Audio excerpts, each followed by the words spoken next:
faces of the brothers, Wani, an innocent boy, and Ryu, a Chad, and thought they didn't look like bad people to her. Then Aren notices something about one of the two neighbors. One of them looks older, possibly above 15 years old, which means he must have killed 100 goblins to survive. The bodyguard replied that he must have, and that's why he is alive. Aren again gets a little panicked, saying how amazing Ryu is. To think someone who has gone through such a cruel and hellish experience can look so calm. Hearing this, the bodyguard laughingly replied that killing 100 goblins was not that hard, and those who didn't kill them were just idiots. But Aren knew inside that it was not easy to kill 100 goblins for normal people. The bodyguard did manage to do so as he was a skilled fighter and received professional training. Then she started thinking about that guy named Black Scythe. In front of him, her bodyguard looked like a kid. Black Scythe was just too overpowered, and she almost felt bad for the goblin, seeing how brutally Black Scythe killed them. Then she started to think, who would Black Scythe be in real life, and how he looked like in real life? The scene shifts, and we see 1 month has passed, and it's January 31st. Ryu is now in his bed, and Wani is holding his big bro's hand worriedly, saying he has to promise him that he will come back alive no matter what. Ryu smilingly replied not to worry, as he is too strong to die,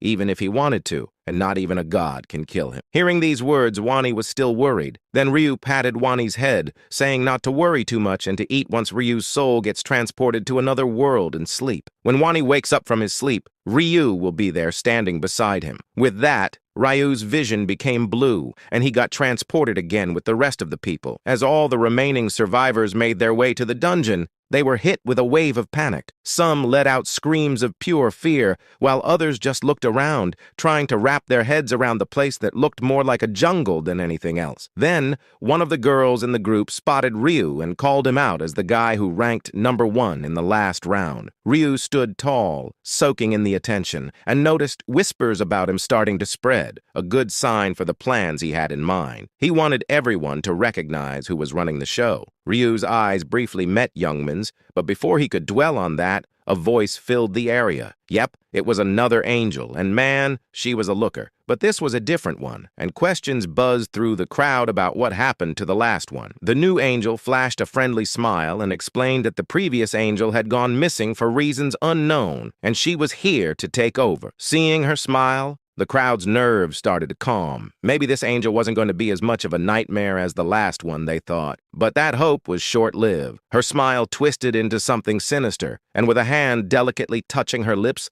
she let out a creepy laugh. She was stoked, ready for some fun after a long time. With a casual flick, she handed down the new quest. They had to pick a zone leader in 3 hours. Seeing this, everyone got confused, but then they noticed that all the people in this round can pass. Unlike the previous round where half of them died, the angel noticed the confused looks on the players' faces and with a smile, decided to break down the quest for them. She explained that this round wasn't about fighting. Everyone could make it through just by picking a zone leader. The chosen leader would have the power to command anyone in their zone to do anything they wanted, crawling on the ground to dropping dead. "Isn't that an awesome skill?" she asked, looking around at the player. As she laid out the details, a guy with green hair listened intently, and another dude, all muscles and a tattoo on his neck, seemed pretty annoyed. The angel wrapped up, saying that in 3 hours, she'd be back for the vote to decide the leader. The green-haired guy, a little shaky, raised his hand and asked if it was really that simple. Just vote for a leader,